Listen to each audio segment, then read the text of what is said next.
آج پہلے صرف ایک بات اور نوٹ کریے، اس سورہ مبارکہ میں ابتدائی آیات کے فوراً بعد اصحاب کہف کا واقعہ دیانے کو رہا، اور آخری آیات سے متصل قبل حضرت ذوالقرنین کا واقعہ بیان ہوتا۔ یہ دونوں امتحانی حوالات سے جو یہود کے سکھلانے پر قریش مکہ نے نبی اکرم صلی اللہ علیہ وسلم کے سامنے پیش کی۔ ان دونوں قصوں کو کس طرح ابتدا اور انتہا میں رکھ دیا گیا ہے کہ اصحاب کہف کا واقعہ ابتدائی آیات کے ساتھ ملحق ہو گیا اور حضرت ذوالقرنین کے حالات آخری آیات کے ساتھ ملحق ہو گئے۔ ان دونوں میں اصل بات جو سمجھ لینے کی ہے وہ یہ کہ یہ حقیقت واضح کی بھی کہ اس دنیا میں ظاہری حالات کے اعتبار سے قوت اور نیچ، دنیا کے عزت، ثروت، دولت، وجاہت، اس کی ایک انتہا پر حضرت ذوالقرنین ہے، اور دنیا میں تشمپرسی اور ایک ایسی حالت میں کہ جس میں جان بچانا تب بھی مشکل ہو جائے، وہ کیفیت تھی کہ جو طاری ہوئی اصحاب کہف پر۔ ظاہر بات ہے کہ دنیا میں بقیہ لوگوں کو جن حالات سے بھی سابقہ پیش آ سکتا ہے وہ لازماً ان دو انتہاؤں کے مابین یا ذوالقرنین کی سطوت و شوکت اور یا اصحاب کہف کی کسم پرسی اور بیچارگی کا حال کہ انہیں اپنی جان بچانے کے لیے کھو میں جا کر پناہ لینی پڑی۔ اب جو بھی حالات دنیا میں کسی بھی شخص کو پیش آ سکتے ہیں وہ لازماً ان دو انتہاؤں کے مابین۔ ان دونوں قصوں سے جو بات واضح کی گئی وہ یہ، ایک طرف تو یہ کہ یہود کے امتحان کا جواب ہو گیا، یہ سمجھیے کہ یہ اس کا ایک ضمنی پائیدار تھا۔ اس ترتیب مصحف میں سورہ مبارکہ میں جو ترتیب مضامین کی ہے اس کے اعتبار سے اور اس کے عمود کے ساتھ اس کے ربط و تعلق کے اعتبار سے جو چیز اہم تر ہے وہ یہ کہ دنیا میں ظاہری حالات کے اعتبارات سے بڑے فرق ماتے رہ سکتے۔ کبھی ذوالقرنین کسی سطوت و شوکت بھی مل سکتی ہے اہل ایمان کو، اور کبھی اصحاب کہف کی طرح اپنی جان بچانے کے لیے پناہ گزین بھی ہونا پڑ سکتا ہے یہ ایمان کو، لیکن اس سے وہ جو ابدی انجام ہے اس میں کوئی فرق لاتے نہیں۔ جس طرح امتحانی حالات مختلف ہو، اصل سوال تو نتیجے کا ہے کہ نتیجہ کیا نکلا۔ یہ دنیا دار الامتحان ہے اور مختلف حالات میں رکھ کر اللہ تعالیٰ امتحان لیتا، کبھی دے کر آزماتا ہے، کبھی لے کر آزماتا، کبھی انعامات و اکرامات کی بارش کر کے آزماتا ہے کہ یہ شاکر رہتا ہے یا نہیں، ہمیں بھلا تو نہیں دیکھا، اسی وجاہت اور شوکت دنیاوی ہی کے اندر گم تو نہیں ہو جاتا، ہمیں یار کرتا ہے یا نہیں کرتا۔ اور کبھی سخت قسم کے حالات، ابتلا اور آزمائش کے اس پہلو سے کہ شدائد ہو اور مصائب ہو اور فقر و فاقہ ہو، ان کو طاری کر کے آزماتا ہے کہ یہ صابر رہتا ہے یا نہیں۔ یہ دو ہے انتہائی حالات کہ جن سے انسان اس دنیا میں ایک آزمائش اور ابتلا میں مبتلا ہو۔ اس کو آپ ذہن میں رکھیے سورہ فجر کی آیات سے، آخری پارے کی سورۃ الفجر۔ فَأَمَّا الْإِنسَانُ إِذَا مَا ابْتَلَاهُ رَبُّهُ فَأَكْرَمَهُ وَنَعَّمَهُ فَيَقُولُ رَبِّي أَكْرَمَنِ وَأَمَّا رِضَاهُ فَقَدَرَ عَلَيْهِ رِزْقَهُ فَيَقُولُ رَبِّي أَهَانَنِ كَلَّا۔ انسان کا معاملہ عجیب ہے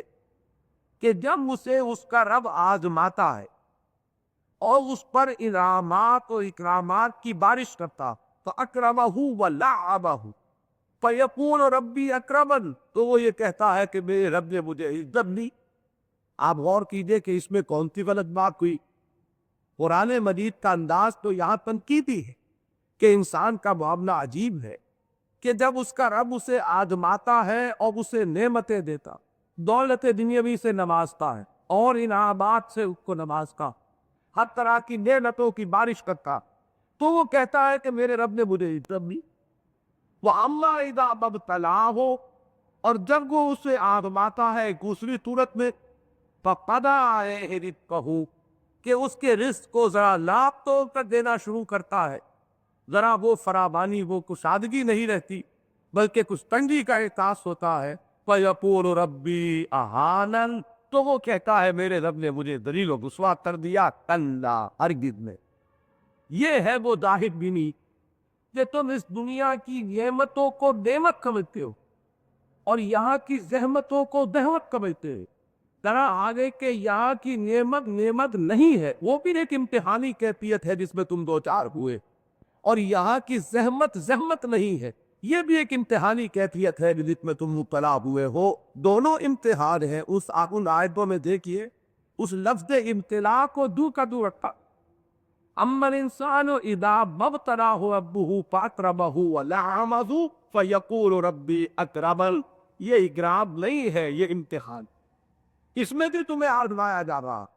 اور دوسری طرف جب وہی ابتلا آتا ہے دوسری صورت میں، فَإِذَا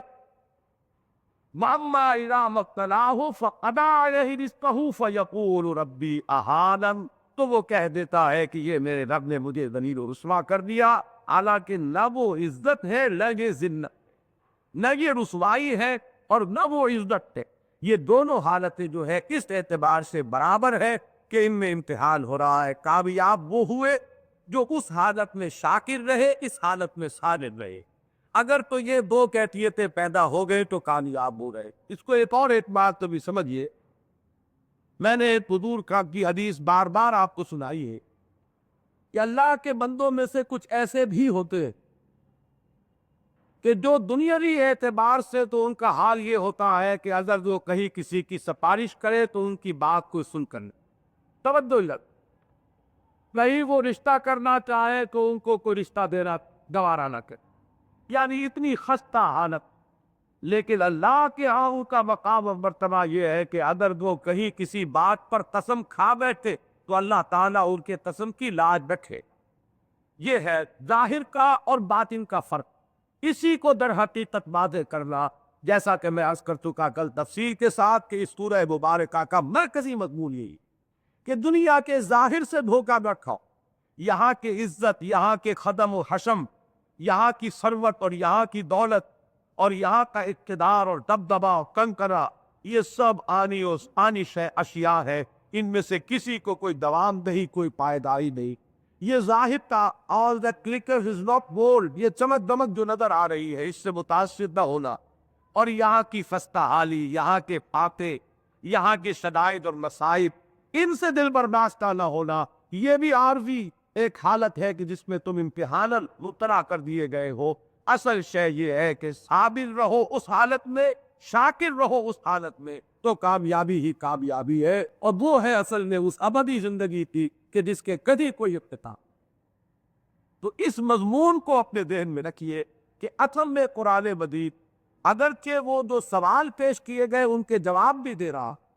گویا کہ یہ رسالت و نبوت محمدی کا ثبوت بھی ہے، ان کی اپنے طرف سے مانگا ہوا ثبوت تو انہیں فراہم کر دیا گیا. لیکن قرآن مجید مجرد قصے بیان نہیں کر رہا، بلکہ اس نے ان کو انتہائی حکمت کے ساتھ اپنے اصل مضمون کے ساتھ ٹانک لیا ہے. تانا بانا وہ ہے اور پھولوں کی طریقے سے یہ یہاں پر اس میں ٹانک دیے گئے کہ اس مضمون کے ساتھ مربوط ہے. ان کا گہرا معنوی رشتہ جو ہے اس سورہ مبارکہ کے اصل عمود کے ساتھ قاری. یہ بھی ذہن میں رکھیے کہ صحابہ کرام اور خود نبی اکرم صلی اللہ علیہ وسلم اس سورہ مبارکہ کے نزول کے وقت تقریباً انہی کیفیات کے دو چار تھے جو اصحاب کہف کو پیش آئے. وہی سختی، وہی شدائد، وہی مصائب، وہی جان کا خطرہ. حضور کو قتل کرنے کا فیصلہ ہو چکا ہے. وہ 3 راتیں حضور پر بھی آئی ہے کہسی کہ آپ نے غار میں جا کر پہ پناہ لی. وہ 300 سال ہو یا 3 راتیں ہو، بہرحال یہ کہ وہی کیفیات و حالات تھے کہ جن سے مسلمان اس وقت دوچار تھے. تو اس میں ان کے لیے ایک بڑی ہی ہمت افزائی کا معاملہ، مسلمانوں کے لیے تسلی و تشفی بھی ہے کہ جو ضمناً ان آیات کے اندر آ گئی کہ اس طرح کے حالات سے اہل ایمان اس سے پہلے بھی دوچار ہوتے رہے. وقتی طور پر حالات کی نامساعدت یا وقتی طور پر جو مایوس کن صورتحال پیدا ہوتی ہے اس سے دل برداشتہ نہیں ہونا چاہیے. دیکھو وہ اصحاب کہف جو ہے کس طرح ثابت قدم رہے، کس طرح شہنشاہ مکہ کے دربار میں انہوں نے کلمہ حق کہا، اسی طریقے سے تمہیں کٹے رہنا چاہیے، تمہیں اپنے موقع پر دمے رہنا چاہیے۔ اللہ نے ان کے لیے جو راستہ نکالا اس سے بھی کہیں بہتر راستہ وہ تمہارے لیے نکال سکتا ہے، اور وہ راستہ یہ کہ جس کی خبر حضور بھی دیتے رہے صلی اللہ علیہ وسلم کہ میں کیسر و کسریٰ کے خزانوں کو تمہارے قدموں میں دیکھا ہوں، قولوا لا الہ الا اللہ، کہو لا الہ الا اللہ، اور تمہیں اس دنیا میں عزت و حکومت سے بھی نوازا جائے گا۔ تو وہ دوسری کیفیت وہ ہے کہ جو قرنین کے جو نقشہ دکھا دیا گیا کہ خلافت راشدہ میں جو سطوت اور شوکت تمہیں ملنے والی ہے، مسلمانوں پر اس کیفیت کے بعد، اس کاسی دور کے بعد، یہ اصلاح اعتبار کی مولانا مناظر حسن گیلانی رحمۃ اللہ علیہ نے کاسی دور کہ اس دور کے بعد پھر وہ دور بھی آتا، حضرت عمر کی سطوت، حضرت عثمان کی حکومت کے حدود۔ ابھی میں نے لاہور میں حضرت عثمان رضی اللہ تعالیٰ عنہ کے پدائی پر ایک دو مقامات پر تقریر کی، تو وہاں میں نے بیان کیا کہ حضرت عثمان رضی اللہ تعالیٰ عنہ کی سلطنت کے حدود اگر ان کا جائزہ لیا جائے تو حضرت ذوالقرنین کا، جہاں تک کہ تاریخی طور پر ہماری تحقیقات بہت شکی ہے، تو ان کی جو مملکت کے حدود سے ان سے 3 گنا وقت رقبہ تھا حضرت عثمان رضی اللہ تعالیٰ عنہ کے عہد خلافت میں، جس پر کہ اسلامی سلطنت پھیلی ہوئی تھی اور خلافت اسلامیہ کا پریرا رہا۔ تو اسی دور میں سے ہو کر ان مع العسر یسرا ان مع العسر یسرا، یہ عسر ہے، یہ تنگی ہے، یہ قحطی دور بھی آتا ہے ہر تحریک پر، ہر دعوت پر، لیکن اگر اس میں ثابت قدمی کا، صبر و ثبات کا، اس میں اگر انسان استقلال کا، پابندی کا ثبوت پہ اور ڈٹا رہے، قدم پیچھے نہ ہٹائے، تو پھر وہ دور بھی آ سکتا ہے، وہ بھی جو سلطنت و سطوت عطا کی اللہ تعالیٰ نے حضرت ذوالقرنین کو، اور جس کی 3 گنا وہ وسعت کے اعتبار سے مملکت عطا کر دی مسلمانوں کو۔ سو ان دونوں اس سورہ مبارکہ کی 2 انتہاؤں پر رکھ کر اس سورہ مبارکہ کے عمود کے ساتھ انتہائی گہرا ربط پیدا کر دیا۔ اب اس سے پہلے کہ ہم اصحاب کہف کا یہ واقعہ جو قرآن مجید میں آ رہا ہے اس کو پڑھیں، تاریخی اعتبار سے سمجھ لیجئے کہ ان کے بارے میں کیا کیا رائے ہے وہ حق دین نے جو دی۔ قرآن مجید کا اسلوب تو یہ ہے کہ وہ کسی بھی قصے کو قصے کے انداز میں بیان نہیں کرتا، اور ان ڈیٹیلز کو اومٹ کرتا کرا جاتا ہے کہ جس کا کوئی اخلاقی پہلو نہیں۔ اگر تو تاریخی اعتبار سے کسی کو بیان کیا جائے تو پہلے معین کیا جائے کون سا زمانہ تھا، اس کا علاقہ معین کیا جائے، کس شہر میں، کس مملکت میں، کس بادشاہ کے عہد میں یہ واقعہ پیش آیا، کب وہ سوئے، کب وہ جاگے، یہ سارے معاملات اہم تر ہیں تاریخی اعتبار سے، لیکن اس کے اخلاقی کوئی اس کے نتائج نہیں ہے۔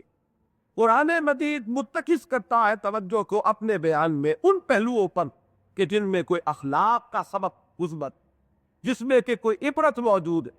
جس میں پڑھنے یا سننے والوں کے لیے کوئی رہنمائی۔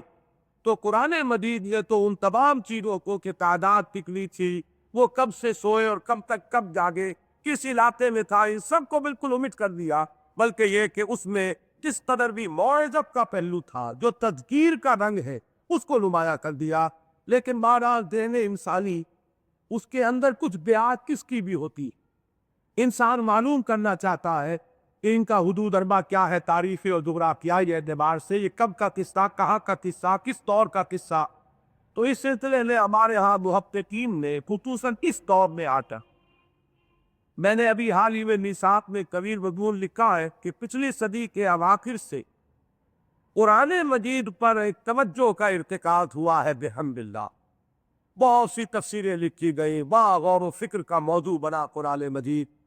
ان میں مولانا ابوالکلام آزاد کا بھی میں نے ذکر کیا، ان کی تفسیر ترجمان القرآن، اور خاص طور پر سورہ کہف سے متعلق ان کی بعض تحقیقات، اور ان کے بڑے ہی واقعہ یہ ہے کہ محققانہ وہ نتائج کے جن تک وہ پہنچے۔ تو حقیقت یہ ہے کہ اس دور میں بڑی محنت ہوئی ہے، بڑی کوششیں ہوئی ہے، اور توجہات کا ارتکاز رفتہ رفتہ قرآن حقیق کی طرف ہو رہا ہے۔ اس سلسلے میں اصحاب کہف کے ذہن میں ایک رائے تو وہ ہے جو مولانا ابوالکلام آزاد مرحوم نے پیش کی۔ ان کے نزدیک یہ واقعہ پیش آیا پیٹرا نامی شہر میں، جس کا قدیم نام جو تورات میں آتا ہے وہ راقیم ہے۔ ایک شہر ہے جس کا ذکر آتا ہے تورات میں، کہ بحر اسود کے یہ جو بحر مردار ٹیڈ سی اس کے مغربی جانب یہ بستیاں تھی اور یہاں پر راقیم نام کا ایک شہر آباد تھا. اس سے متعلق ہے یہ واقعہ. یہ تو اتفاق ہے کہ یہ واقعہ پیش آیا ہے حضرت مسیح علیہ السلام کے نام لیواؤں، پیش آیا ہے رومن امپائر کے اس عہد میں اس کا آغاز ہوا جبکہ رومن امپائر جو ہے وہ مسیحیین پر شدید مظالم ڈھارے، اور ان کا جاگنا اس قصے کا اختتام ہوتا ہے رومن امپائر ہی کے اس دور میں جبکہ خود رومن امپائر نے مسیحیت کو اختیار کر لیا تھا سرکاری مذہب کے اعتبار سے. یہ ایک تاریخی واقعہ ہے. ایک بہت بڑا انقلاب آیا کہ تبلیغ عیسائیت کا جو ابتدائی دور ہے، یہاں پھر مجھے ایک وضاحت کرنی پڑے گی کہ حضرت مسیح علیہ السلام نے تو حضرت کے بالکل واضح الفاظ میں یہ کہا تھا کہ میں جو ہدایت اور رہنمائی لے کر آیا ہوں یہ صرف بنی اسرائیل کے لیے. موجودہ اناجیل پر اس پر گواہ ہے اور قرآن مجید میں بھی سورہ آل عمران میں فرمایا وَرَسُولًا إِلَىٰ بَنِي اسرائیل. حضرت مسیح علیہ السلام کی دعوت تمام نوع انسانی کے لیے نہیں تھی بلکہ صرف بنی اسرائیل کے لیے. یہ تبلیغی مذہب اس معنی میں نہیں تھا بلکہ اصل میں حضرت مسیح علیہ السلام کی حیثیت یوں سمجھیے کہ سلسلہ انبیاء و رسول جو بنی اسرائیل کا ایک طویل سلسلہ ہے اس کے ایک مجدد کی تھی کہ وہ تورات کی تعلیمات سے جو دوری پیدا ہو چکی تھی، صرف قانون کی خانہ پوری رہ گئی تھی اور حقیقی جو روح دین ہے وہ مردہ ہو چکی تھی، تو اس کی تجدید اور اس کی احیاء کے لیے حضرت مسیح علیہ السلام کو بھیجا گیا. اور ان لوگوں کے الفاظ یہ اب بھی اناجیل میں موجود ہے کہ کوئی شخص بھی اپنے بچوں کے حصے کی روٹی کتوں کے آگے نہیں ڈالتا. تو انہوں نے اپنے ان حواریین کو جن کو تبلیغ کے لیے بھیجا تھا یہ ہدایت کر دی تھی کہ تمہیں اپنی تبلیغ کا دائرہ محدود رکھنا ہے بنی اسرائیل تک. میں اسرائیل کے گھرانے کی کھوئی ہوئی بیڑوں کی تلاش میں آیا ہوں. یہ الفاظ بھی ان اناجیل کے اندر موجود. لیکن پال جب داخل ہوا عیسائیت میں حضرت مسیح علیہ السلام کی زندگی میں تو وہ شدید مخالف رہا، معاند رہا، لیکن ان کے رفع آسمانی کے بعد اب اس نے پلٹا کھایا اور اس نے خود مسیحیت کا لبادہ اوڑھا. اصل میں مسیحیت کو اندر سے ٹورپیڈو کرنے کے لیے اور اس کو ختم کرنے کے لیے اس مذہب کو مسخ کر کے رکھ دیا. تو جو چیزیں اس نے بدلی ہے اس میں سے ایک بہت بڑی تبدیلی یہ بھی تھی کہ اس نے کی تبلیغ کا دائرہ جو ہے غیر اسرائیلی اقوام کے اندر بھی اس کو وسعت دے دی، اور ساتھ ہی جو غیر اسرائیلی اقوام تھی ان کے نظریات، ان کے فلسفے، ان کے عقائد کو مسیحیت میں شامل کر لیا. یہی وجہ ہے کہ اتنی آسانی سے پھر وہ تبلیغ پھیلی، اس لیے کہ وہ خالص وہ دین نہیں تھا حضرت عیسیٰ علیہ السلام کا، بلکہ یہ کہ اس میں بہت سی چیزیں کچھ یہاں سے لی، کچھ مصرائی سے لی، کچھ اور اس علاقے کے جو قرض تھے ان کے اندر جو عقیدے تھے ان سب کو لے لیا گیا. اور اس طریقے سے جیسے وہ دین الہی بنایا تھا اکبر نے، اس طرح کا اس سینٹ پال نے، میں بار بار کہا کرتا ہوں کہ سینٹ اس کو نہیں کہنا چاہیے، شیطان پال نے یہ اس دین مسیحی کو بالکل ختم کیا اور اس میں بڑی بنیادی تبدیلیاں کر لی. اس میں البتہ کوئی شک نہیں کہ جب یہ تبلیغ کا سلسلہ شروع ہوا ہے تو حواریین مسیح جتنے بھی تھے انہوں نے جب تبلیغی کوششوں کا آغاز کیا تو دنیا میں غالباً کسی دین اور مذہب کے لیے جتنے وسیع پیمانے پر بہیمانہ تشدد انہوں نے جھیلا ہے اس کی شاید دنیا کی پوری تاریخ میں کوئی اور مثال نہ ملے. انہیں زندہ آگ میں جلایا گیا، ان کے ساتھ بڑے ہی شدید بہیمانہ جو مظالم ہیں وہ کیے گئے. یہ جو ابتدائی دور کے مبلغین تھے، مبشرین تھے عیسائیت کے، ان پر بڑے پہاڑ کوڑے گئے ہیں ستم کے اور بڑے مظالم. صحابہ کرام کو مکہ مکرمہ میں جن حالات سے دوچار ہونا پڑا اس میں یوں تو کہہ سکتے ہیں آپ کہ جو کچھ حضرت بلال پر ہوا اور جو کچھ حضرت خباب بن الارت کے ساتھ ہوا رضی اللہ تعالی عنہما، اور جو آل یاسر کے ساتھ ہوا رضی اللہ تعالی عنہم، واقعہ یہ ہے کہ وہ بھی درندگی اور بہیمیت کی بڑی ہی شدید مثالیں ہیں. لیکن میں یہ عرض کر رہا ہوں کہ جتنے بڑے پیمانے پر یہ مبلغین دین مسیحی اس معنی میں یعنی دین پون اس کی تبلیغ کے لیے ہماری مسیح نے جتنی کوششیں کی ہیں اور پھر جس طرح کے مظالم انہوں نے سہے ہیں ان کی اتنے بڑے پیمانے پر شاید دنیا نے اس ریلیجس پرسیکیوشن کی اور اس سے بڑی مثال نہ ملی. لیکن پھر ایک وقت آیا، یہ دور ہے کہ جس سے یہ قصہ شروع ہوتا ہے اصحاب کہف کا، کہ چند نوجوان تھے، وہ دین مسیحی انہوں نے قبول کر لیا، اور اس پر جب اب انہیں ان پہ ستایا گیا، اور ایک وقت آیا کہ شہنشاہ کے دربار میں حاضری ہوئی، وہاں بھی وہ سنت ابراہیمی پر ثابت قدم رہے۔ جس طرح نمرود کے دربار میں کلمہ حق کہا حضرت ابراہیم نے، اسی طرح قیصر روم کے دربار میں کلمہ حق انہوں نے کہا۔ پھر انہیں چند دن کی مہلت دی گئی کہ اب اگر باز نہیں آتے تو تم کو ہلاک کر دیا جائے گا، یہ چند دن ہے، اس میں غور کر لو، اس لیے کہ نوجوان تھے، ذرا از راہ ترحم انہیں ایک مہلت دے دی گئی۔ اس میں انہوں نے مشورہ کیا کہ کیا کرنا چاہیے، اور پھر انہوں نے یہ راہ اختیار کی کہ وہ ایک غار میں جا کر پناہ جوئی ہو گئے۔ وہاں اللہ تعالیٰ نے ان پر ایک نیند طاری کر دی، جیسے حضرت عزیر کے بارے میں قرآن مجید میں آتا ہے کہ 100 برس تک وہ سوتے رہے، فَأَمَاتَهُ اللَّهُ مِائَةَ عَامٍ، ایک موت طاری کر دی۔ موت اور نیند جو ہے قرآن مجید اور حدیث نبوی میں ان کو بہت قریبی اور بہت ایک دوسرے سے مشابہ، یوں سمجھیے کہ بہنے قرار دیا گیا۔ چنانچہ جب آپ نیند سے جاگتے ہیں صبح کے وقت، تو جو دعائے ماتورہ آپ کی زبان پر آ جاتی ہوگی، اگر آپ کو عادت ہے ادعیہ ماتورہ کی، تو وہ یہی ہے کہ الحمدللہ الذی احیانی بعد ما اماتنی والیہ النشور، اللہ یتوفی الانفس حین موتہا والتی لم تمت فی منامہا۔ تو موت اور نوم ان کو بہت قریبی قرار دیا گیا ہے حدیث میں بھی اور قرآن مجید میں۔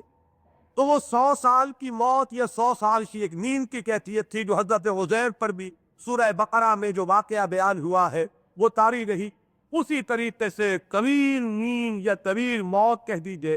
وہ طاری کر دی اللہ تعالیٰ نے اصحاب کہف پر۔ اور پھر یہ جاگے اس دور میں جس دور میں وہ انقلاب گونما ہو چکا تھا کہ رومن امپائر خود جو ہے کنورٹ ہو گئی، اور اب سرکاری مذہب ہے وہی دین مسیحی۔ اسی دین مسیحی کا اب جھنڈا جو ہے پھریرا لہرا رہا ہے پوری رومن امپائر پر۔ یہ لوگ جب جاگے تو یہ تو اس خوف میں مبتلا تھے، یہ سمجھتے تھے کہ ابھی ہم ایک دن سوئے ہوں گے، یا زیادہ ایک کسل محسوس ہوا ہوگا کہ شاید ایک دن سے کچھ زیادہ یا دن کا کچھ حصہ ہم سوئے ہیں۔ کھانے کا کچھ اہتمام ہونا چاہیے، اپنے ساتھی کو ایک کو بھیجا کہ لو یہ سکہ لے جاؤ اور کوئی کھانے کی چیز لے کر آؤ، لیکن دیکھنا ذرا نرمی سے بات کرنا، ایسا نہ ہو کسی سے جھگڑ بیٹھو اور پھر تمہاری وہ آئیڈینٹی جو ہے وہ ڈسکلوز ہو جائے کہ یہ کون ہے، اور تمہارے ذریعے سے ہم تک بھی وہ آ پہنچے، اور پھر ہم پر اگر قابو پا لیں گے تو یا تو وہ ہمیں ردم کر دیں گے، سنسار کر دیں گے، یا قتل کر دیں گے، یا مجبور کر دیں گے کہ اسی آبائی دین کے اندر ہم واپس جائیں، اور یہ راستہ جو ہے فلاح کا نہیں۔ وہ ان اندیشوں میں تھے، اور حالات میں وہ تغیر و تبدل وہ پیدا ہو چکا کہ وہ سلطنت جو ہے وہ اب مسیحی سلطنت ہے، اور عیسائیت اس کا سرکاری مذہب ہے۔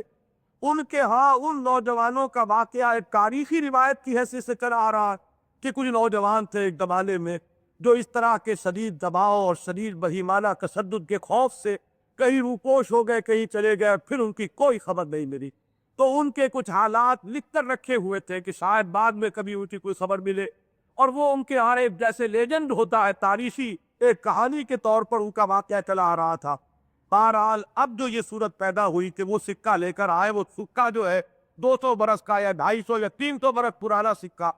یوں سمجھیے کہ اگر اورنگزیب کے دور کا یا ان سے بھی پہلے کا کوئی سکہ لے کر آج کوئی آ جائے بازار میں کچھ خریدنے کے لیے تو اس طرح کی ہلچل بچی، یہ کون ہے، یہ کہاں کا سکہ ہے، اور اس طریقے سے ان کے حالات اب سامنے آئے۔ یہ ہے وہ قصہ جو قرآن مجید بیان کر رہا ہے۔ قصے کے بیان کرنے کی اصل غرض و غایت جو ہے اس دور کو کبھی ہاتھ سے نہ چھوڑیے، وہ یہی ہے کہ ظاہری حالات سے دھوکہ نہیں کھانا چاہیے، ثابت قدم رہنا چاہیے، جادہ حق پر گامزن رہنا چاہیے، حالات کتنے ہی نامتعارض ہو، لیکن یہ ہے کہ وہ قادر مطلق اس پر قادر ہے کہ وہ جب چاہے حالات کو تبدیل کر دے۔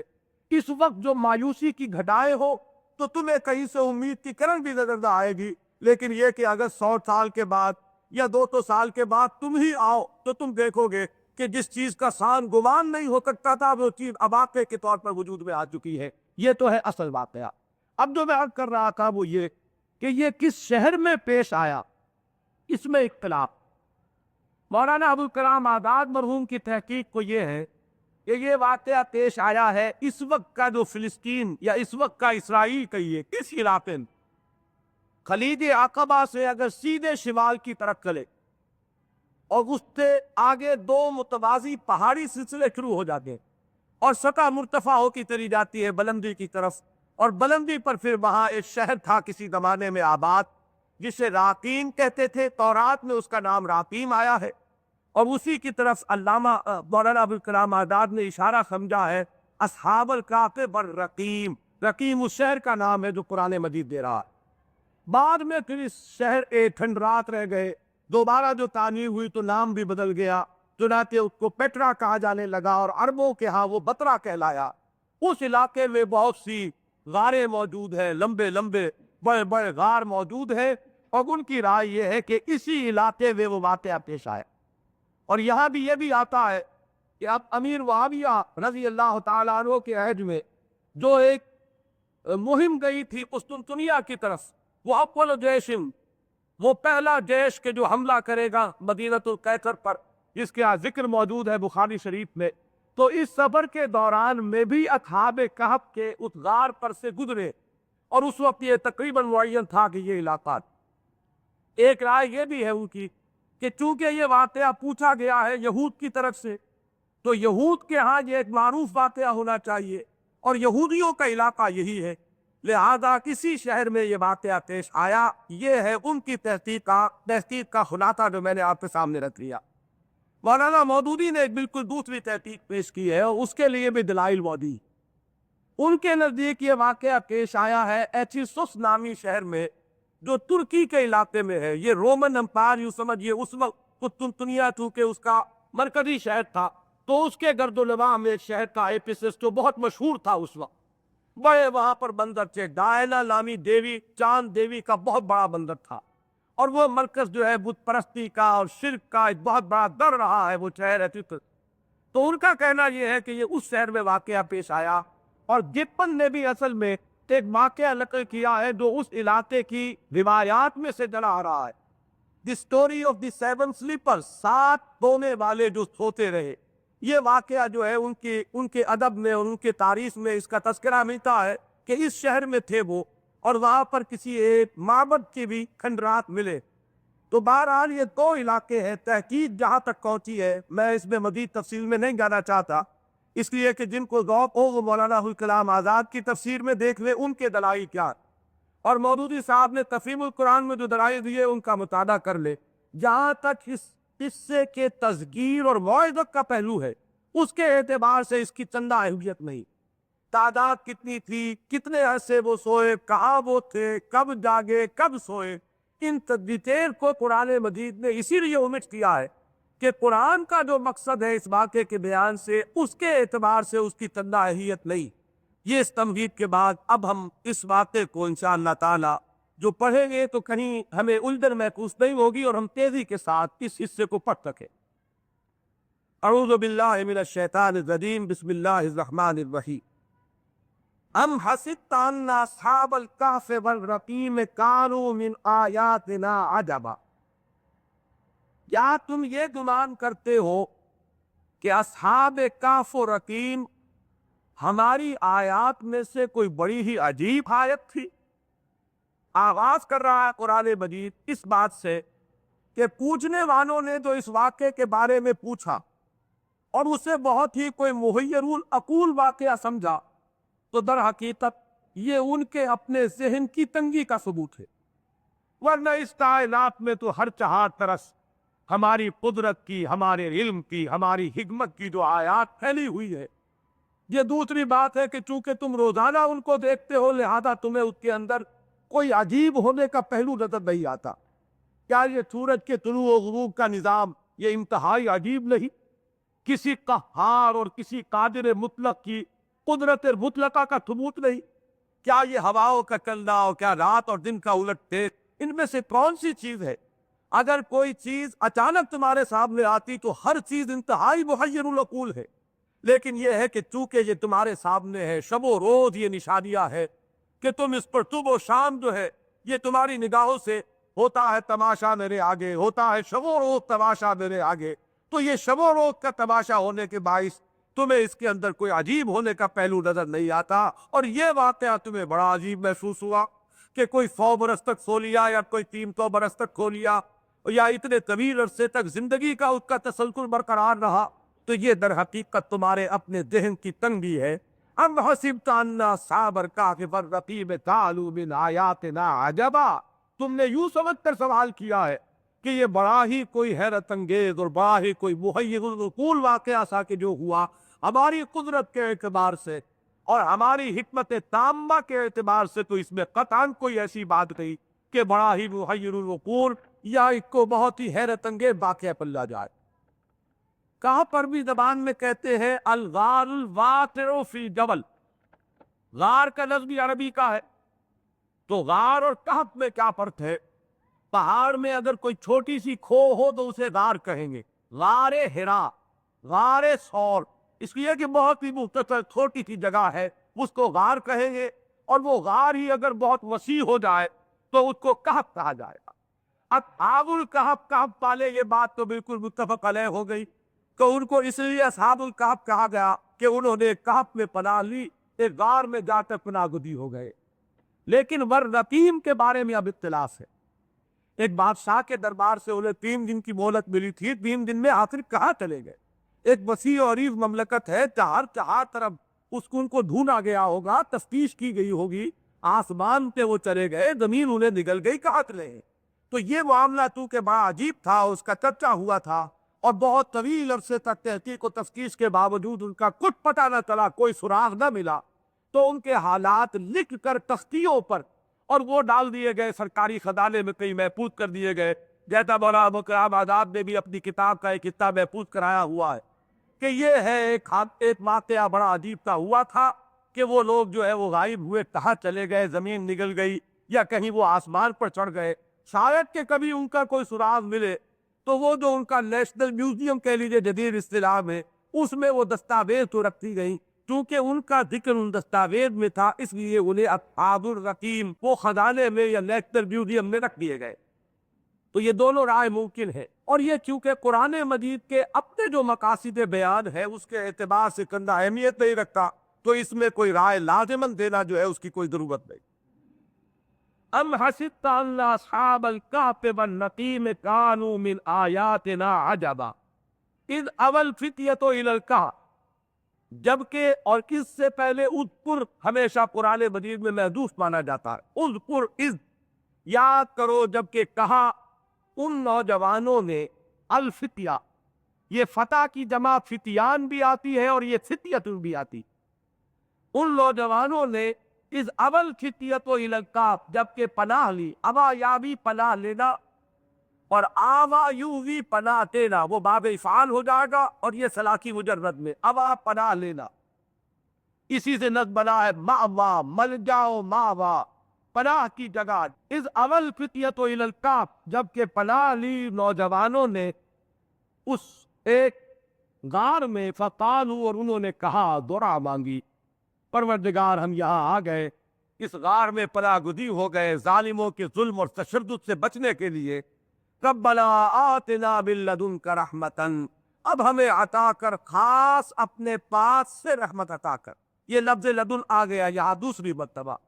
ہم کل پڑھ چکے ہیں باسر شدیدا من لدن ہو، یعنی ایک تو یہ ہے کہ کسی چیز کے لیے کوئی ذرائع اور اسباب موجود ہو، اور ایک یہ ہے کہ بغیر کسی ذریعے اور سبب کے، اب تو بغیر کسی ظاہری سلسلہ اسباب و وسائل کے اب ہمیں رحمت عطا کر، تیری رحمت ہی کے ہم محتاج ہے کہ اگر تیری رحمت ہمیں اپنے سائے میں لے لے تو یہ جو مشکل مرحلہ جس سے ہم دوچار ہے اس سے ہماری کہیں رستگاری ممکن ہے۔ ربنا آتنا من لدنک رحمتا ہیئ لنا من امرنا رشدا، اور ہمیں عطا کر، یہ ہیئ جو ہے فعل امر ہے یہاں پر، اس کو سمجھ لیجئے کہ اردو میں ہم لفظ بولتے مہیا، فلاں شے مہیا ہو گئی، کسی چیز کا دستیاب ہو جانا، فراہم ہو جانا، تو تو فراہم کر ہمارے لیے،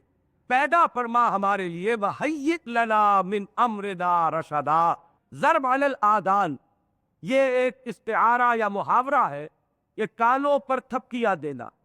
یہ کسی بچے کو سلانے کے لیے جس طرح ماں نوری دیتے ہوئے ہلکے ہلکے تھپکی دیتی ہے، اور یہ خواب آور ہے، اس کے اندر ایک عجیب ہے کہ اس سے ترور کی سی کیفیت اور نیند کی سی کیفیت پیدا ہوتی ہے۔ فَضَرَبْنَا عَلَىٰ آذَانِهِمْ فِي الْكَهْفِ سِنِينَ عَدَدًا، تو ہم نے ان کے کانوں پر تھپکیاں دی اور انہیں سلا دیا، مراد ہوگا انہیں ہم نے سلا دیا، اوپر ایک نیند جو ہے وہ طاری کر دی اس غار میں سنین عددا، بہت سے سالوں کے لیے۔ ثم بعثناہم، پھر ہم نے انہیں اٹھایا۔ یہ باس کا لفظ جو ہے یہ باس بعد الموت کے لیے بھی آتا اور نیند سے اٹھانے کے لیے بھی لفظ بات آئے گا۔ میں یہ عرض کر چکا ہوں پہلے ہی کہ موت اور نیند کو بہت قریبی اور آپس میں ان کا رشتہ بہنوں ہی کا سا ہے، اس لیے کہ یہ نیند بھی در حقیقت بہت مشابہ ہے موت کے ساتھ، اس لیے کہ آپ کا شعور جو ہے اس میں وہ بھی سلب کر لیتا ہے اللہ تعالیٰ نیند کی حالت میں بھی۔ فرمایا ثم بعثناہم لنعلم ای الحزبین احصی لما لبثوا امدا، پھر ہم نے انہیں جگایا اٹھایا تاکہ ہم دیکھیں۔ لنعلم کا لفظی ترجمہ ہوگا تاکہ ہم جانیں، تاکہ ہم جان لیں، لیکن یہ کہ یہ لفظ اللہ تعالیٰ کے شایان شان یہ ترجمہ نہیں ہوگا، لہذا یہاں پہ اردو میں ہم اس کا ترجمہ کریں گے تاکہ ہم دیکھیں، اس لیے کہ جہاں تک علم الہی کا تعلق ہے وہ قدیم اللہ تعالیٰ کے علم میں ہے، ہر شے قدیم، اسے کسی چیز کے وقوع پذیر ہونے کی حاجت نہیں ہے اس کے علم کے لیے۔ تو یہ ہے کہ کسی چیز کو ظاہر کر دینا، کسی کو علم نشنا کر دینا، اور قریب ترین جو ہوگا اس کا اردو میں ہم اگر ادا کرنا چاہے تاکہ ہم دیکھیں کہ ان دونوں جماعتوں میں سے ای الحزبین احصی لما لبثوا امدا، کون ہے زیادہ گنتی کرنے میں۔ احصا یہ پے پاد یہ آتا ہے گنتی کرنے کے لیے، احصا کسی چیز کو گن گن کر پورا کر لینا، جس مدت تک کہ وہ وہاں رہے اس کیفیت میں نیند کی کس نے ٹھیک اندازہ لگایا۔ اور جو اختلافات چلے آ رہے تھے جس کا ذکر کہ قرآن مجید آخر میں کہے گا کہ بعض لوگوں نے یہ کہا کہ وہ 300 سال رہے اور بعد نے کہا 309 سال رہے، تو وہ حزبین بھی بن گئے وہاں پر، اور خود ان کا بھی آپس میں ایک معاملہ ہوا کہ کتنی دیر ہم جاگے اور کتنی دیر ہم یہاں کھوتے رہے، اس کے اندر بھی اختلاف ہوا۔ تو حزبین سے وہ دونوں چیزیں مراد لی جا سکتی ہیں، لنعلم ای الحزبین احصی لما لبثوا امدا۔ ان 3 آیتوں میں یا 4 آیتوں میں قرآن مجید نے اس اصل واقعے کو بیان کر دیا کہ یہ ہے وہ واقعہ، یہ ہے اس کی اہمیت، اس سے کہیں عظیم تک مثالیہ ہے کہ جو ہر طرف تمہاری نگاہوں کے سامنے پھیلی ہوئی ہے، لیکن تم ان کی طرف متوجہ نہیں ہوتے۔ بہرحال وہ واقعہ جسے تم بہت محیر العقول سمجھتے ہو وہ صرف یہی تو ہے کہ کچھ نوجوان تھے، ان نوجوانوں نے جو اللہ کو ماننے والے موحد پرستار تھے اللہ کے،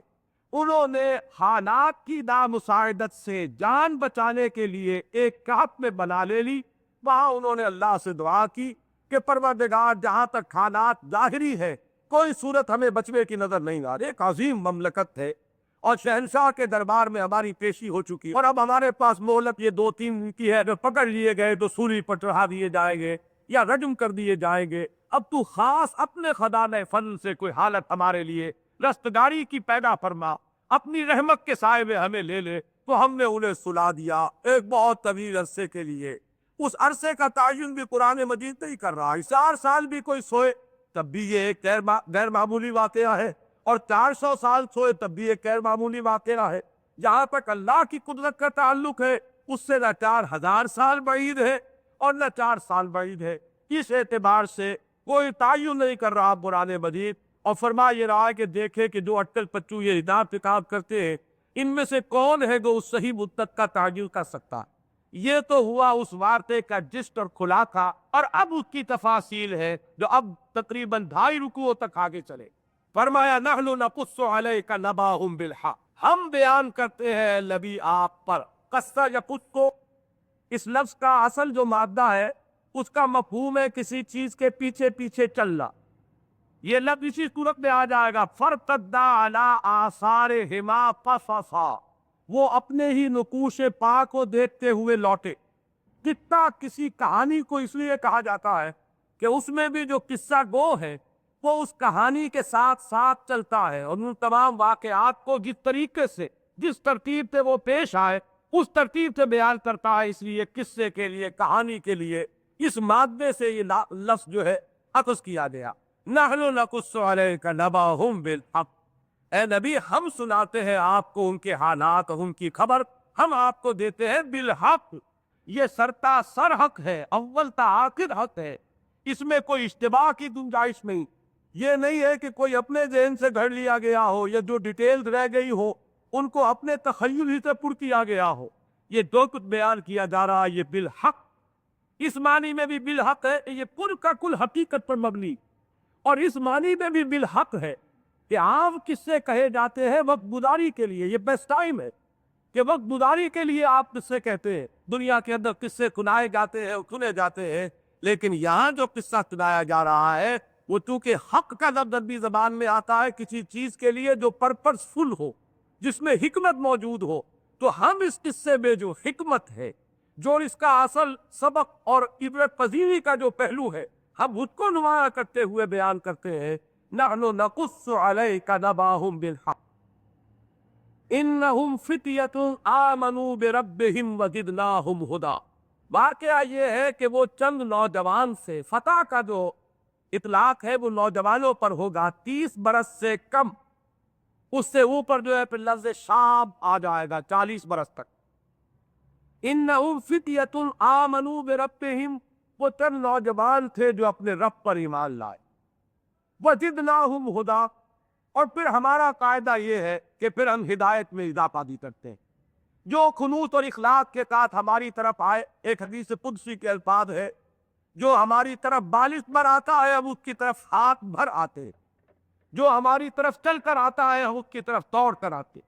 تو معلوم ہوا کہ وہ ایمان لائے، ہم نے ان کی ہدایت میں، ان کی رہنمائی میں اور اضافہ کیا، ان کے لیے راستے کھول دیے. ایک شخص سیدھے راستے پر بڑھ رہا ہو تو جیسے جیسے وہ آگے بڑھتا جائے گا ایک تو مزید گہرا یقین اس کے اندر پیدا ہوتا چلا جائے گا، اور دوسرے یہ کہ مزید امید کی کیفیت جو ہے پیدا ہوتی چلی جائے گی کہ آغاز میں تو بڑا مشکل مرحلہ نظر آ رہا تھا، بڑا کٹھن مرحلہ نظر آ رہا تھا، پہلا قدم بڑھانا جو ہے وہ بھی بہت گراں محسوس ہو رہا تھا، بڑا شاق محسوس ہو رہا تھا، لیکن اب معلوم ہوا کہ یہ ساری اونچائیاں جو ہے یہ پست کر دی گئی، اور وہ ساری کٹھنائیاں جو ہے ان کو آسان کر دیا گیا. یہ ہے قرآن مجید کا لفظ تیسیر، فَسَنُيَسِّرُهُ لِلْيُسْرَىٰ، پھر ہم اس کے لیے آسانیوں پر آسانیاں پیدا کرتے چلے جاتے. إِنَّ مَعَ الْعُسْرِ يُسْرًا إِنَّ مَعَ الْعُسْرِ يُسْرًا. ظاہر میں ابتداءً تو معاملہ بڑا کٹھن نظر آتا ہے، لیکن ہمت کرو اور چل پڑو. اس کی نسبت آپ کی طرف کر رہے ہیں. رباطہ کہتے ہیں کسی چیز کو باندھ دینا. ایک ہے طبیعت میں ارتکاش، ارتعاب کی کیفیت کہ انسان جو ہے ہلا ہوا، جسے اردو میں ہم بولے تھے ہل گیا، اور ایک ہے جمع ہوا رفتار، گویا کہ اس کے تمام احساسات کو مربوط کر دیا گیا ہے. اب اس میں کہیں ارتعاش نہیں ہے، اب اس میں کہیں امید و بین کے مابین کہ ادھر سے ادھر انسان دوڑ رہا ہو، نہیں، بلکہ جمع ہوا ہے اپنے موقف پر. تو فرمایا وَرَبَطْنَا عَلَىٰ قُلُوبِهِمْ، ہم نے ان کے دلوں کو ثبات عطا کیا، ان کے دلوں کے اندر وہ کہ پیدا کر دی کہ جس میں ڈگمگاہٹ نہیں تھی، جس میں وہ ارتعاش کی کیفیت نہیں تھی، بلکہ ایک دباؤ اور ٹھہراؤ کی کیفیت پیدا ہو گئی. اذ قاموا فقالوا ربنا رب السماوات والارض، جب انہوں نے کہا، جب وہ کھڑے ہوئے، اور یہ کھڑا ہونا ہے شہنشاہ وقت کے دربار. اذ قاموا، وہ کھڑے ہوئے جیسے کہ حضرت ابراہیم کبھی کھڑے ہوئے تھے نمرود کے دربار میں، اور انہوں نے کلمہ حق کہا تھا. اذ قاموا فقالوا ربنا رب السماوات والارض، جیسے کہ حضرت ابراہیم نے کہا کہ انی وجہت وجہی للذی فطر السماوات والارض حنیفا وما انا من المشرکین. انہوں نے بھی وہی نعرہ مستانہ توحید کا لگایا اس ماحول میں جو انتہائی مشرکانہ ماحول. چاند دیوی کا بہت بڑا معبد اگر وہاں موجود تھا، اگر اسی شہر سے یہ متعلق ہے، اور وہ دین جو ہے، مذہب جو ہے وہ سراسر شرک کے گھٹا ٹوپ اندھیرے جو ہے ہر طرف سے کھائے ہوئے، وہاں انہوں نے توحید کا یہ نعرہ مستانہ لگایا. فقالوا ربنا رب السماوات والارض، ہمارا رب تو وہی ہے کہ جو آسمانوں اور زمین کا رب ہے، اور وہ ایک ہے. لن ندعو من دونہ الہا، اس کے سوا ہم کسی اور الہ کو پکارنے کے لیے تیار نہیں. ہم برملا کہہ رہے ہیں، کنکے کی چوٹ کہہ رہے ہیں. ہمیں اللہ نے یہ توفیق دی اور ہمیں اللہ نے یہ مقام بخشا کہ ہم نے اس کی توحید کو پہچان لیا، تو ہم اس نعمت کو ہاتھ میں دینے کے لیے تیار نہیں، اور ہم ڈنکے کی چوٹ کہہ رہے ہیں کہ لن ندعو من دونہ الہا، ہم اس کے سوا کسی الہ کو، کسی گاڈ اور گاڈس کو، کسی دیوی یا دیوتا کو ہم پکارنے کے لیے تیار نہیں. یاد رہا، نوٹ کیجئے کہ یہ ندعو، دعا جو ہے یہ عبادت کا حضور نے فرمایا کہ الدعاء مخ العبادہ، الدعاء هو العبادہ، دعا ہی کو عبادت. جس کو آپ نے پکارا دستگیری کے لیے وہی آپ کا معبود ہے، چاہے آپ یہ لفظ اس کے لیے استعمال کریں یا نہ کریں. دستگیر صرف ایک ہے، وہی ہے رازق، وہی ہے مشکل کشا، وہی ہے دستگیر. ہر نعمت کا بخشنہار وہی پالنہار ہے، وہی پروردگار ہے. پکارو تو صرف اس کو پکارو. پکارنے میں اگر کسی اور کو شامل کر لیا تو معلوم ہوا کہ توحید ختم ہے. یہی تو شرک تھے، شرک العبادت. اس لیے کہ دعا عبادت کا اصل جوہر ہے. یہ حدیث میں آئے ہیں دو جملے کہ الدعاء هو العبادہ اور الدعاء مخ العبادہ. مخ کہتے ہیں یہ ہڈی کے اندر جو گودا ہوتا، کہ یہ ہے در حقیقت. اس کو پنجابی میں تو میت کا لفظ بولتے بھی ہے. اس کے لیے معلوم ہوتا ہے کہ وہی عربی کا لفظ جو ہے وہ ذرا بگڑ کر آ گیا ہے پنجابی زبان میں. تو گودا جو ہے عبادت کا وہ دعا. لن ندعو من دونہ الہا لقد قلنا اذا شططا. اگلی سورہ مریم ہے، اس میں حضرت ابراہیم کا بھی یہی قول آیا جب باپ نے ڈانٹ ڈپٹ کر نکالا ہے گھر کے، وَاحْجُرْنِی مَلِيًّا، میری نگاہوں کے سامنے سے دفع ہو جاؤ. اور اگر تم باز نہ آئے میرے جو آباء و اجداد کے جو گاڈ اور گاڈیسز سے، جو دیویاں دیوتا جنہیں ہم پوجتے تھے، کیا تم ان کو چھوڑ رہے ہو؟ اَرَاغِبٌ أَنْتَ عَنْ آلِهَتِي يَا إِلَٰهِی لَئِن لَّمْ تَنْتَهِ لَأَرْجُمَنَّكَ وَاهْجُرْنِی مَلِيًّا. میں تمہیں سنکار کر دوں گا اگر باز نہیں آتے، اور دفع ہو جاؤ میری نگاہ کے سامنے سے. اس وقت حضرت ابراہیم جب گھر سے نکلے ہیں، قال السلام علیک سأستغفر لك ربی انہ کان بی حکیا وأعتزلكم وما تدعون من دون اللہ وأدعو ربی عسى ألا أكون بدعاء ربی شقیا. 3 مرتبہ یہ لفظ دعا آ رہا ہے. میں اعلان بیداری کرتا ہوں. جہاں تک اپنے موقف کا تعلق ہے، حضرت ابراہیم نے بھی ڈٹ کر بات کی. باپ کا احترام اپنی جگہ، کلام کہہ کے وہاں سے رخ تک ہوئے، اور یہ بھی وعدہ کیا کہ میں تمہارے لیے اپنے رب سے استغفار کروں گا، وہ مجھ پر بڑا مہربان. بہرحال تم باپ ہو، میں بیٹا ہوں. میں اس اعتبار سے تمہارے کچھ حقوق ہے کہ جنہیں مانتا ہوں، احترام بھی کر رہا ہوں، تمہارے لیے خدا سے دعا بھی کروں گا. لیکن جو موقف ہے توحید کا، اس کا اعلان کیا ان 2 ٹوک الفاظ میں، وَأَعْتَزِلُكُمْ وَمَا تَدْعُونَ مِن دُونِ اللَّهِ. جن کو تم پکار رہے ہو اللہ کے سوا، ان سب سے اعلان بیداری کر رہا ہوں، اعلان برات کر رہا ہوں. وَأَدْعُو رَبِّی، اور میں پکاروں گا صرف اپنے اس رب کو، وہی میرا پروردگار ہے. عسى ألا أكون بدعاء ربی شقیا، اور مجھے یقین ہے کہ میں اس رب کو پکار کر محروم نہیں رہوں گا. یہ ہے وہ دعا کی اہمیت. لن ندعو من دونہ الہا، ہم تو نہیں پکاریں گے کسی اور کو اس کے سوا. لقد قلنا اذا شططا. شططا کہتے ہیں الافراط فی البعد، دوری میں بہت انتہائی دوری، جسے قرآن کبھی کہتا ہے ضل ضلالا بعیدا، وہ تو گمراہی میں بہت دور نکل گیا. تو اس کا مفہوم کیا ہوگا؟ لقد قلنا اذا شططا، اگر ہم نے کسی اور کو پکار لیا، کسی اور سے بھی ہم نے کوئی حاجت روائی کی درخواست کر لی اللہ کے سوا، اور کسی اور سے بھی مشکل کشائی اور کسی اور کی بھی دہائی دے دی اور استغاثہ کر لیا، تو یہ تو حقیقت سے زیادہ حق سے بہت دور ہم ڈال پڑ جائیں گے، ضل ضلالا بعیدا کی مثال بن جائیں گے. لقد قلنا اذا شططا ہؤلاء قوم اتخذوا من دونہ آلہۃ. اب دیکھیے یہاں یہ واضح ہو رہا ہے کہ یہ کسی دربار میں مکالمہ ہو رہا ہے، جیسا کہ حضرت ابراہیم علیہ السلام کا تھا. ہؤلاء قومنا، یہ جو ہماری قوم بیٹھی ہوئی ہے، یہ نعرہ مستانہ ان کا ابھی چل رہا ہے، یہ توحید کا نعرہ. یہ جو بیٹھے ہوئے درباری اور یہ قوم کے لوگ، اور جب مقدمہ ان کا پیش ہوا ہوگا دربار میں تو تھک کے فٹ لگ گئے ہوں گے تماشیوں کے، تماش بینوں کے، کہ اب کیا ہوتا ہے، کیا فیصلہ ہوتا ہے. ان کی قسمت جو ہے اب وہ کیا گل کھلاتی ہے. ہؤلاء قوم اتخذوا من دونہ آلہۃ لولا یاتون علیہم بسلطان بین.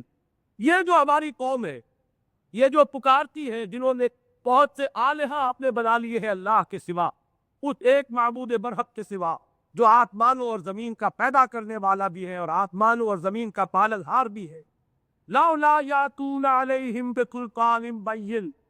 کیوں نہیں لاتے وہ ان پر کوئی کھلی دلیل؟ اگر ان کے پاس دلیل ہے تو دلیل لائے، اور ہم سے منوانا چاہتے ہیں تو دلیل سے منوائے. کون سی دلیل ہے؟ یہ قرآن مجید میں شرک کے بارے میں یہ مضمون بار بار آیا ہے کہ شرک بلا دلیل،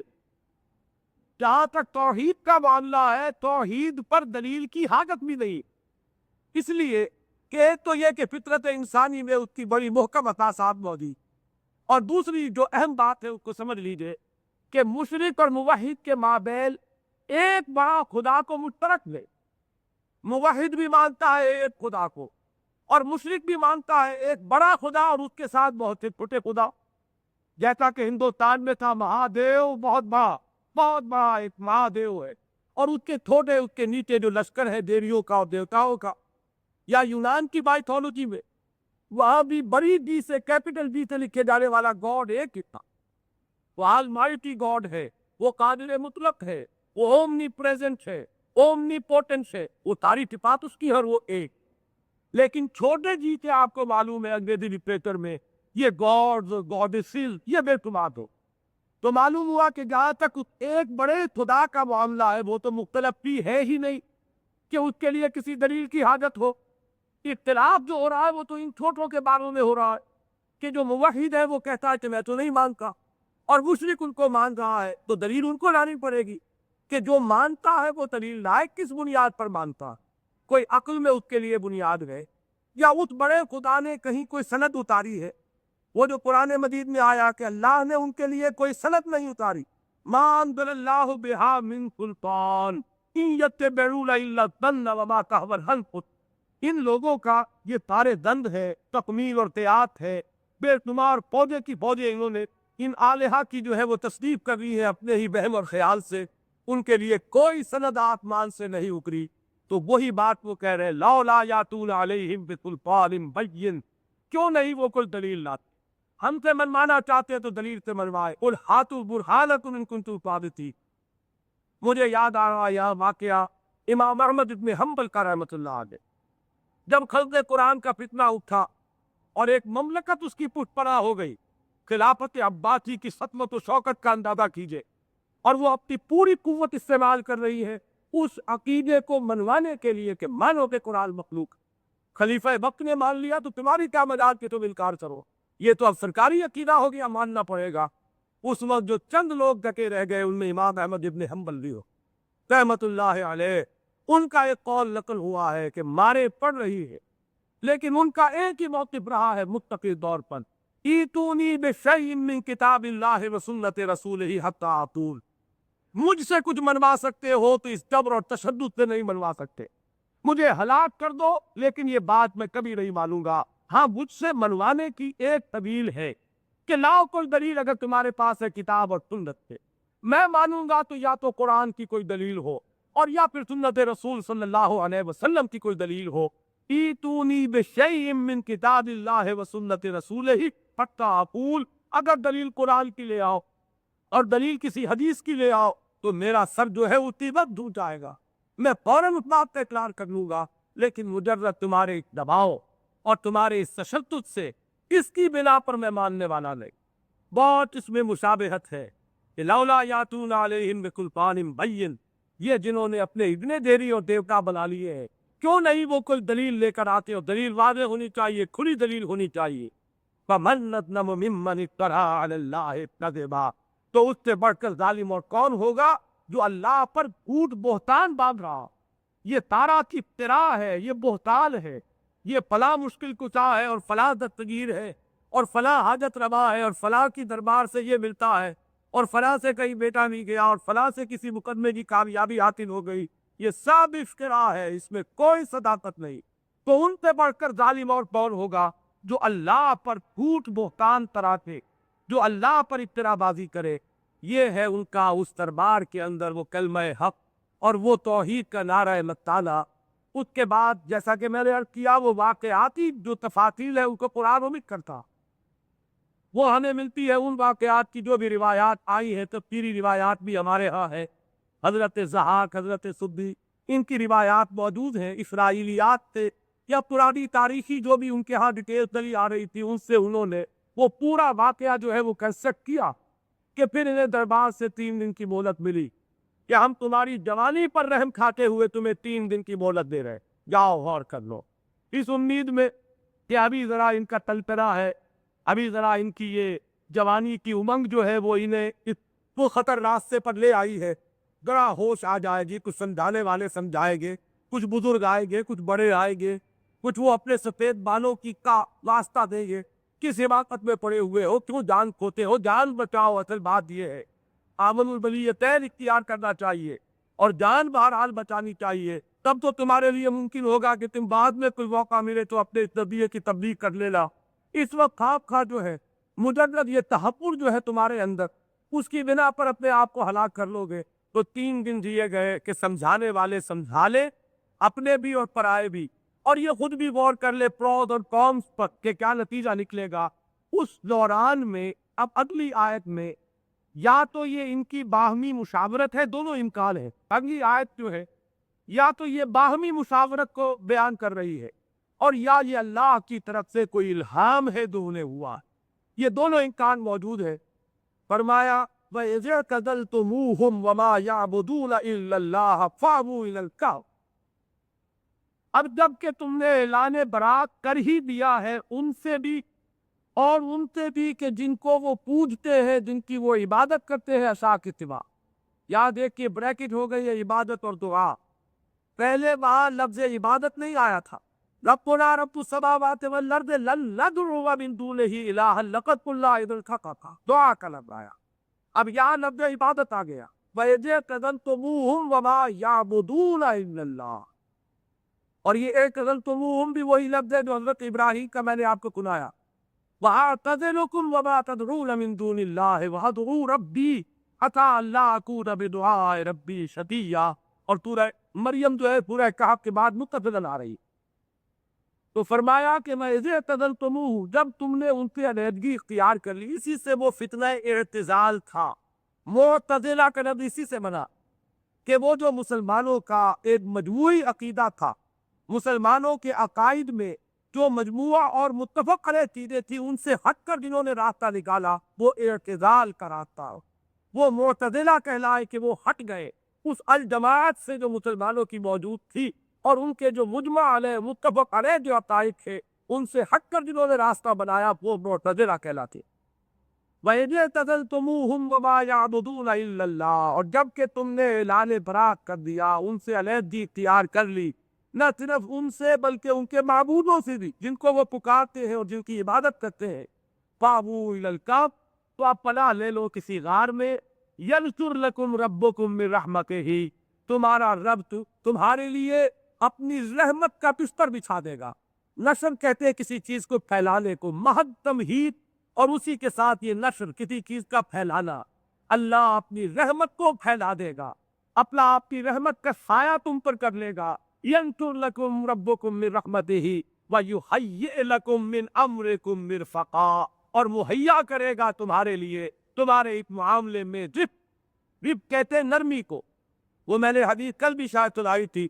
مَن يُحْرَمُ الرِّفْقَ فَقَدْ حُرِمَ الْخَيْرَ كُلَّهُ، جو شخص دل کی نرمی سے محروم کر دیا گیا وہ کل کے کل خیر سے محروم ہو گیا۔ تو رفق کہتے ہیں نرمی کو، مرفق اس میں آنا بنا جو تمہارے لیے آسانی کی شکل پیدا کر دے، یہ جو مشکل صورتحال جس پہ تم دوچار ہو چکے ہو اس سے کوئی مخرج تمہارے لیے نکال دے۔ یجعل لہ مخرجا، وہ جو سورہ طلاق میں آیا ہے، وَيَرْزُقْهُ مِنْ ہے تو لا يَحْتَسِبْ،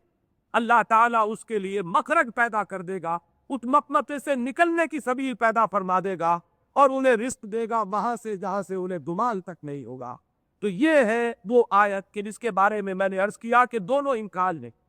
یہ امکان بھی ہے کہ یہ باہمی مشاورت سے وہ اس تقیے پر پہنچے کہ اب آپ نے اعلان تو کر دیا، اللہ نے ہمیں توفیق دی، ہمت دی، ہم نے کلمہ حق بھرے دربار میں کہہ دیا، اب یہ ہے کہ کوئی اور شکل نہیں ہے، کسی غار میں جا کے پناہ گزین ہو جاؤ،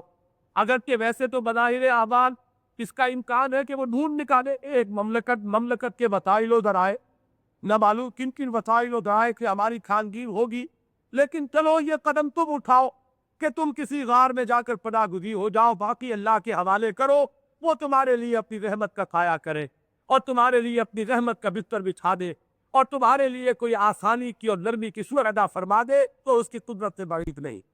تو اس آیت میں مشاورت سے جو طے ہوا وہ بھی مراد ہو سکتا ہے، اور یہ بھی مراد ہو سکتا ہے، اور میرا ذہن زیادہ اس کو قبول کرتا ہے کہ یہ اصل میں الہام ہے، یہ اللہ کی طرف سے ان کے دلوں میں ڈالا گیا، اور اس میں جو لفظ ان کہاں پایا ہے، الف لام یہاں پر ماحود ذہنی جو ہے اس کو معین کر رہا ہے۔ کوئی غار بھی تھا جس کی اللہ ہی نے رہنمائی کی، اور اللہ نے جیسے کہ شاباش کہی جاتی ہے پیٹھ ٹھوکتے ہوئے الہاماً ان کے دل میں یہ بات ڈالی، وَإِذْ اعْتَزَلْتُمُوهُمْ وَمَا يَعْبُدُونَ إِلَّا اللَّهِ۔ یہ تو ہوگا وہ شاباش والا پہلو، جب تم اعلان برات کر آئے اور توحید کا وہ نعرہ مستانہ تم نے بھرے دربار میں لگا دیا، تو اب جاؤ اس فلا نار میں پلا گزی ہو جاؤ، فَاهُوا إِلَى الْكَهْفِ۔ اب الف لام یہاں پر معرفے کا ہے، یا تو ان کے اپنے ذہنوں میں کوئی معین غار پہلے سے موجود تھا، اور یا یہ ہے کہ اللہ کی طرف سے القاء کیا گیا کہ فلاں غار میں چلے جاؤ، اور ایک وعدے کی شکل میں یہ بات ان کے دلوں میں ڈال دی گئی کہ يَنْشُرْ لَكُمْ رَبُّكُمْ مِنْ رَحْمَتِهِ وَيُهَيِّئْ لَكُمْ مِنْ أَمْرِكُمْ مِرْفَقًا۔ یہ تو آپ کو معلوم ہے کہ جہاں تک الہام کا تعلق ہے، وہ ہم سب مانتے ہیں کہ الہام غیر نبی کو ہو سکتا ہے، القاء ہے، الہام ہے، کشف ہے، امور غیبی کی کچھ اطلاعات ان ذرائع سے اللہ تعالیٰ ہر شخص کو کر سکتا۔ موسیٰ ان کے لیے تو لفظ وحی آ گیا تھا کہ اپنے بیٹے کو اس طرح صندوق میں ڈالو اور سمندر کے حوالے کر دو، وہ لفظ وحی آیا ہے۔ یہ وحی ہی کی کمتر صورتیں ایک ہی در حقیقت سلسلہ ہے کہ جس میں الہام اور القاء اور کشف اور رویائے صادقہ، سچا خواب، اور ان سب سے اوپر پھر وہ وحی نبوت ہے۔ وحی نبوت جو ہے وہ انبیاء کے ساتھ خاص ہے، اس میں کسی بھی حدیث نفس کی یا کسی القاء شیطانی کا کوئی امکان نہیں، لیکن بقیہ جو نچلے مراتب ہے، القاء ہے، الہام ہے، کشف ہے، رویائے صادقہ۔ حضور نے فرمایا لم یبق من النبوت الا المبشرات، کہ اچھے خواب اور جو سچے خواب ہے یہ نبوت میں سے بس اب یہی حصہ باقی رہ گیا ہے۔ کہیں تو 46واں جز آپ نے فرمایا، کہیں 60واں جز فرمایا کہ یہ بھی نبوت کا 46واں یا 60واں جز۔ اس بنا پر اس رائے کے اندر کوئی بات ایسی محسوس نہ کیجئے کہ الہام اور القاء اس دور میں آ کر یہ الفاظ جو ہے کچھ حضرات نے ان کے کچھ اور معنی بنا لیے ہیں، اور اکثر لوگ جو ہے وہ ان سے بہت بوجھ محسوس کرتے ہیں کہ شاید ان کے اندر ہی ساری ضلالت اور گمراہی انہی الفاظ میں آ گئی ہے، اس لیے کہ کچھ سلسلہ جو تصوف کا ہمارے ہاں رواں ہے اور جاری، اس میں واقعتاً یہ ہے کہ ان چیزوں کو، ان کے دامن کو اتنا پھیلایا گیا ہے کہ اس میں وہ کل شریعت جو ہے وہ ایک چھوٹی سی چیز بن جاتی ہے، اور یہ جو تومار ہے یہ بہت وسیع ہو جاتا ہے۔ اس کا رد عمل کچھ لوگوں میں یہ بھی ہے کہ ان میں سے ہر چیز کی نفی ہی کرے، حالانکہ نفی کی حاجت نہیں۔ وَغُ الشَّيْءِ فِي غَيْرِ مَحِلِّهِ، جس اعتبار سے بھی ہوگا ظلم ہوگا۔ اگر آپ نے چیز کو ہٹا کر یہاں سے ادھر رکھ دیا تب بھی ظلم، اور ادھر سے ہٹا کر ادھر رکھ دیا تب بھی ظلم، دونوں صورتیں جو ہے وہ یکتا ظلم کی ہے۔ تو اس کو ذہن میں رکھیے کہ الہام، القاء یہ سب چیزیں ٹھیک ہے، لیکن صرف نبی کا الہام یا القاء یا نبی کا خواب جو ہے وہ وحی ہوتا ہے، اس میں کہیں شائبہ غلطی کا نہیں۔ باقی بڑے سے بڑے ولی کا خواب ہو، القاء ہو اور کشف ہو اور الہام ہو، ان سب میں خطا کا احتمال موجود ہے، وہ کہیں بھی حجت شرعی نہیں بن سکتی۔ تو فرمایا وَإِذْ اعْتَزَلْتُمُوهُمْ وَمَا يَعْبُدُونَ إِلَّا اللَّهَ فَاوُوا إِلَى الْكَهْفِ يَنشُرْ لَكُمْ رَبُّكُمْ مِنْ رَحْمَتِهِ وَيُهَيِّئْ لَكُمْ مِنْ أَمْرِكُمْ مِرْفَقًا۔ اب قرآن مجید کچھ اور واقعاتی ڈیٹیل کو omit کر رہا ہے۔ اس کے بعد وہ اس غار میں پناہ گزین ہو گئے۔ اس غار کا اب نقشہ کھینچا جا رہا ہے کہ اس غار کی سچویشن کیا تھی اور اللہ نے ان کے لیے کیا اہتمام کیا تھا، اور میں اسی بنا پر اس کو کمی سمجھتا ہوں اس رائے کو کہ وہ غار اللہ ہی نے معین کیا تھا۔ وہ غار جو ہے کچھ شرقاً غرباً تھا، اور اس کا دہانہ جو ہے وہ شمال کی طرف تھا۔ جیسے اب بھی یہ نارتھ لائٹ شیلز بنتے ہیں کہ کچھ ایسی عمارتیں ہوں کہ روشنی جو ہے وہ اگر شمال کی طرف سے آئے گی تو سیدھی دھوپ تو کبھی پڑے گی نہیں، لیکن روشنی جو ہے وہ ملتی رہے گی، اور وہ یکساں ملے گی تقریباً پورے دن۔ یہ نہیں ہوگا کہ طلوع اور غروب، طلوع کے وقت تو دھوپ جو ہے وہ کھا رہی ہے، اور غروب کے وقت پھر جو مغرب کی طرف سے آئی ہے تو وہ پھر پریشان کر رہی ہے، بلکہ وہ یکساں سی ایک کیفیت رہے گی، اور روشنی جو ہے وہ شمال کی جانب سے ملتی رہے گی۔ تو غار کا بھی کچھ یہی سچویشن تھی، ایک بڑی کشادہ غار جس کا دہانہ چھوٹا ہے، اندر سے بہت کشادہ ہے، اور وہ دہانہ جو ہے شمال کے رخ پر ہے، جس کی وجہ سے دھوپ کسی وقت براہ راست نہیں آ رہی۔ وَتَرَى الشَّمْسَ إِذَا طَلَعَتْ تَزَاوَرُ عَنْ كَهْفِهِمْ ذَاتَ الْيَمِينِ، اور تم دیکھتے ہو کہ ان کے کہف کی حالت یہ ہے کہ جب سورج غروب جب طلوع ہوتا ہے اذا طلعت تدابروا عن کافرین ذات الیمین، تو کنی کاٹ جاتا ہے ان کے اس کہف سے، ان کے غار سے داہنی طرف کو۔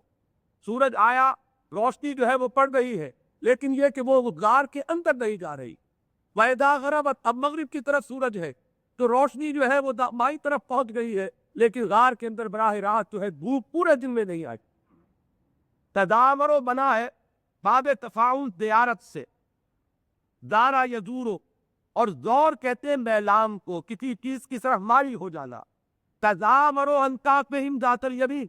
تو وہ جھک کر رہتا ہے، ہٹا ہوا رہتا ہے ان کے تحت سے، ان کے غار سے داہنی طرف کو۔ وَإِذَا غَرَبَتْ، اور جب غروب ہوتا ہے تقرضہم، تقرضہم یہ وہ لفظ ہو جائے گا جو میں نے ابھی بولا تھا، کنی کاٹنا، اس لیے کہ مقراط کہتے ہیں تیشی کو۔ تقرضہم، تو وہ کنی کاٹتا ہوا غروب ہوتا ہے ان کے اس غار سے بائیں جانب کی طرف، وَهُمْ فِي فَجْوَةٍ مِّنْ، اور وہ اس کے ایک کشادہ حصے میں، غار اندر سے کشادہ ہے، اس کشادہ حصے میں وہ آرام کر رہے ہیں، استراحت کر رہے ہیں۔ ذَلِكَ مِنْ آیاتِ اللہ، یہ اللہ کی نشانیوں میں سے ہے، یہ اس کی حکمت کی ایک نشانی۔ باہر سے دیکھیں تو اندر اندھیرا نظر آئے گا، دھوپ براہ راست کبھی بھی نہیں پڑی، تو یہی ہے وہ اسباب جو اللہ نے وہاں فراہم کر دیے، اور یہ اللہ کی آیات میں سے ہے۔ مَن یہد اللہ فہو المہتد، یہ لفظ ہے مہتدی، اہتداء سے، یہ گر گئی ہے ڈال کے نیچے دیر دے کر اس کی ایک علامت کو باقی رکھا۔ مَن یہد اللہ فہو المہتد، جس کو اللہ ہدایت دیتا ہے، ہدایت یافتہ وہی ہوتا۔ یہ گویا کہ ایک نبی اکرم صلی اللہ علیہ وسلم سے التفاقاً ایک بات کہی جا رہی کہ انہوں نے سوال کیا اصحاب کہف کا، انہیں جواب مل رہا ہے، اور وہ چونکہ جان سے ہے تو انہیں ایک ایک لفظ کی صداقت کا ثبوت مل رہا کہ واقعہ حقیقتاً اسی طور سے تھا۔ تو وہ ان کے دل میں تو تیر کی طرح جا کر لگ رہی ہے بات، لیکن اے نبی پھر بھی یہ نہ سمجھیے کہ یہ مان لیں۔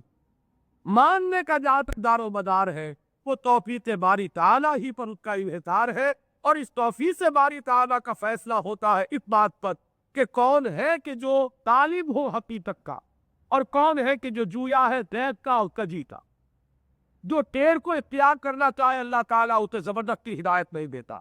ہاں، جو طالب ہدایت ہو، جس کی نیت ہو ہدایت اختیار کرنے کی، اللہ تعالیٰ اسے ہدایت بھی دیتا ہے، اور اس کی ہدایت میں اضافے بھی کرتا ہے۔ وَزِدْنَاهُمْ هُدًى، ہم نے ان کی ہدایت کے اندر اضافہ کیا۔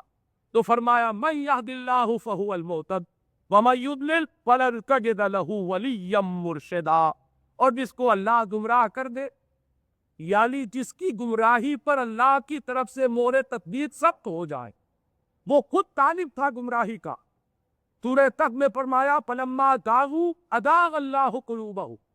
جب وہ ٹیڑھے ہو گئے تو اللہ نے ان کے دلوں کو بھی ٹیڑھا کر دیا، اور یہ گویا اللہ کی طرف سے مہر تصویر سخت ہو جانا ہے ان کی گمراہی پر۔ تو فرمایا وَمَن يُضْلِلْ فَلَن تَجِدَ لَهُ وَلِيًّا مُّرْشِدًا، جس کو اللہ گمراہ کر دے، یعنی جس کی گمراہی پر اللہ کی مہر تدبیر سخت ہو جائے، اب تم اس کے لیے کوئی ولی، کوئی ہمدرد، کوئی پشت پناہ ایسا نہ پا سکو گے جو اس کا مرشد بن سکے، اسے ہدایت دے دے، اسے سیدھی راہ پر لے آئے۔ یہاں لفظ ولی جو ہے مرشد کے معنی میں استعمال ہوا، وہ کہ جو ہدایت دینے والا ہو، جو میں نے کل بھی آیت کیا آپ کو سنائی تھی کہ اِنَّكَ لَا تَهْدِي مَنْ أَحْبَبْتَ وَلَٰكِنَّ اللَّهَ يَهْدِي مَن يَشَاءُ، تمہارے اختیار میں نہیں ہے کہ جس کو چاہو ہدایت دے دو، یہ تو اللہ ہی کا فیصلہ ہوتا ہے کہ کس کے حق میں اس ہدایت کا فیصلہ صادر ہو جائے، اور کس کے زیغ اور کس کے اپنی کج طلبی کے اوپر اللہ کی مہر تثبیت ثبت ہو جائے، یہ فیصلے وہی سے ہوتے۔ تو میں نے جیسا کہ عرض کیا، یہ اتفاق ہے نبی اکرم صلی اللہ علیہ وسلم کی طرف کہ آپ دل گرفتار نہ ہو کہ انہوں نے یہ سوال پوچھے تھے، چلیے 15 دن کی تاخیر ہوئی، میری ہتھی بھی اڑی، مجھ پہ وہ بن بھی گزرا کٹھن، لیکن اب وہی بھی آ گئی اور یہ ٹس سے مس نہیں ہو رہے، پھر بھی نہیں مان رہے نبوت اور رسالت کو، تو آپ اس سے دلگیر اور دل گرفتار نہ ہو۔ یہ اللہ کے فیصلے ہوتے ہیں کہ کن کو وہ قبول فرماتا ہے اور کن کو وہ مردود بارگاہ رب قرار دے دیتا ہے، اس کا فیصلہ اس کے ہاتھ میں ہے۔ آپ اپنا کام کیجئے، ابلاغ اور تبلیغ میں لگے۔ وَتَحْسَنُهُمْ عِقَابًا وَهُمْ رُعُودٌ، عقاب جمع ہے یقظار کی یا یقظہ کی، یقظہ کہتے ہیں بیداری کی حالت کو، اور جو جاگ رہا ہو اسے یقظان کہتے ہیں، جاگا ہوا، اور اس کی جمع ہے ایقاظ۔ کاسبہم ایقاظاً، یہاں یہ جو مخاطب کے سیغے آئے ہیں پہلے مضارع کے، اور بالکل ایسے محسوس ہوتا ہے کہ جو بھی قرآن کا پڑھنے والا ہے اس سے خطاب ہو رہا ہے، اور حال کی ایک کیفیت ہے کہ جیسے اس وقت بھی یہ صورت موجود ہو،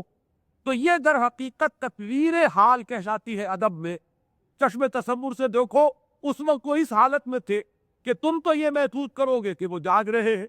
جاگتے جاگتے جیتے جاگتے انسان ہیں، وہم رقود، درا حال ہے کہ وہ سوئے ہوئے۔ رقود یہاں پہ مصدر بھی ہو سکتا ہے، اور راقب کی جمع بھی رقود ہے۔ وہ سوئے ہوئے ہیں، ان پر ایک گہری نیند حمد طاری کی ہوئی ہے، لیکن دیکھنے والا یہ سمجھے گا کہ وہ جاگ رہے ہیں۔ وَنُقَلِّبُهُمْ ذَاتَ الْيَمِينِ وَذَاتَ الشِّمَالِ، اور ہم ان کو کروٹیں دلا رہے ہیں، ہمیں کبھی انہیں داہنی طرف کروٹ دلوا دیتے ہیں، کبھی بائیں طرف کروٹ دلوا دیتے ہیں۔ گہری نیند ہے، لیکن یہ ہے کہ کہیں ادھر جسے آپ کہتے ہیں وہ پیٹھ کا لگ، کمر کا لگ جانا، کہ وہ شکل بھی نہ ہو، بلکہ جس طریقے سے کہ نرسیں مریضوں کو پہلو بدلواتی ہے، تو اللہ تعالیٰ وہ بھی ان کے ساتھ معاملہ کر رہا ہے۔ نُقَلِّبُهُمْ ذَاتَ الْيَمِينِ وَذَاتَ الشِّمَالِ، ہم ان کے پہلو بدلوا رہے ہیں، کبھی داہنی جانب، داہنی کروٹ، اور کبھی بائیں طرف۔ وَكَلْبُهُمْ بَاسِطٌ ذِرَاعَيْهِ بِالْوَسِيطِ، وسیط کہتے ہیں چوکھٹ کو، دہلیز کو، اور ان کا کتا جو ہے وہ دہلیز پر اپنے پنجے پھیلائے ہوئے بیٹھا۔ یہ ایک مرعوب کن صورتحال ہے کہ کوئی ایک بڑی اندھیری سی غار ہے، اس غار میں کچھ لوگ ہیں جو معلوم ہو رہے ہیں کہ یہ جیتے جاگتے انسان ہے، اور پھر یہ کہ وہ پوری بات نظر بھی نہیں آ رہی، دھندلاتا ہے اندر معاملہ، اور ایک کتا ہے جو بیٹھا ہوا ہے پہرے دار کی حیثیت دہلیز پر۔ تو یہ نقشہ ایسا ہے جو نتیجہ نکالا گیا وہ یہ کہ لَوِ اطَّلَعْتَ عَلَيْهِمْ لَوَلَّيْتَ مِنْهُمْ فِرَارًا وَلَمُلِئْتَ مِنْهُمْ رُعْبًا۔ یہ ساری نقشہ کشی کی گئی اس اعتبار سے کہ اگر کہیں تم اس میں جھانکو، طلوع ہوتا ہے کسی چیز کا اوپر آنا، تو ذرا کہیں کسی غار کے اوپر اس کے دہانے پر سے ہو کر جھانکا جائے گا۔ لَوِ اطَّلَعْتَ عَلَيْهِمْ، اگر کہیں اچانک یہ صورت ہو کہ تم وہاں پہنچ جاؤ اور جھانکو وہاں، لَوَلَّيْتَ مِنْهُمْ فِرَارًا وَلَمُلِئْتَ مِنْهُمْ رُعْبًا، تو ایسی خوفناک کا ایک صورت نظر آئے گی، اور ایسا مرعوب کن اور ڈرا دینے والا نقشہ سامنے آئے گا کہ تم الٹے پاؤں دوڑو گے وہاں سے۔ لَوَلَّيْتَ مِنْهُمْ فِرَارًا وَلَمُلِئْتَ مِنْهُمْ رُعْبًا، اور تم پر ایک رعب اور کیف کی اور خوف کی کیفیت طاری ہو جائے۔ اس میں یہ تعویلیں بھی کی گئی ہیں کہ کوئی شخص اگر اچانک دیکھے گا اس طرح کا نقشہ تو شاید یہ سمجھے کہ چور ہے، وہ چکے ہے، ڈاکو ہے، کون ہے، یہاں بیٹھے ہوئے ہیں، سو رہے ہیں، آرام کر رہے ہیں، اور یہ کہ حرکت بھی کر رہے ہیں۔ تو اگر کوئی اتفاقاً وہاں سے گزر کر انہیں دیکھ بھی لے تو صورت جو ہے وہ بڑی ڈراؤنی اور بڑی خوفناک ہوگی، اور ہر شخص کسی میں اپنی آپ کے سمجھے گا کہ الٹے پاؤں پھیل جائے۔ مولانا ابوالکلام آزاد نے یہ بھی اس کی ایک تعبیر کی ہے کہ اس زمانے میں عیسائیت میں یہ غاروں میں جا کر تپسیائیں کرنا اور محنتیں کرنا اور بڑی وہ مراقبے، یہ سارے بہت عام ہو چکے تھے۔ اور جس طرح آپ کو ہندوؤں میں یہ سننے میں آتا ہے کوئی سنیاسی، کوئی یوگی جو ہے اس نے کوئی ایک آسن اختیار کیا اور کئی سال وہ اسی آسن پر رہا اور اسی حالت میں وہ تھوک گیا، بیٹھا ہوا ہے، ہاتھ اس نے ہیت بنائی ہے، بیٹھا ہوا ہے، جنبش نہیں کر رہا، وہ سوکھ گیا ہے، اسی حالت میں اس کا مجسمہ کہیں پڑا ہوا نہیں گیا۔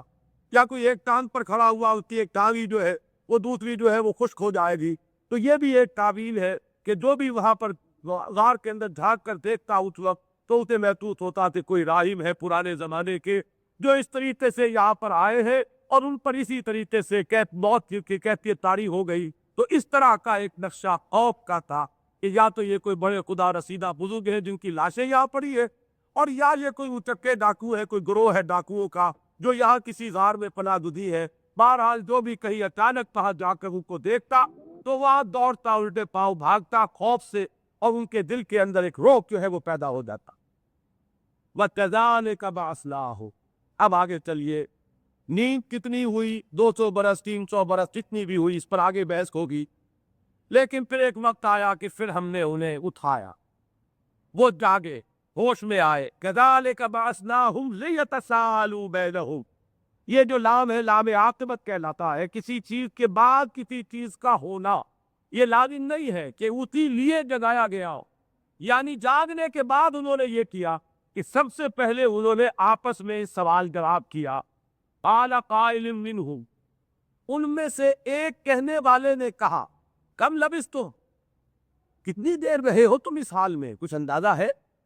یہ تو معلوم ہو گیا کہ انہیں بھی اندازہ ہوا ہے کہ ہم کو 2-4 گھنٹے سو کر نہیں اٹھتے، کچھ زیادہ طویل نیند ہوئی ہے، لیکن کتنی ہوئی ہے اس کا کوئی اندازہ نہیں ہو پا رہا. ایک دن سوئے ہے یا 2-3 دن سوئے ہے، کتنا سوئے؟ کم لبثتم قالوا لبثنا یوما او بعض یوم، انہوں نے کہا ایک دن رہے ہوں گے یا دن کا کوئی حصہ یا چند ایام، بعد یوم کے دونوں مفہوم ہو سکتے ہیں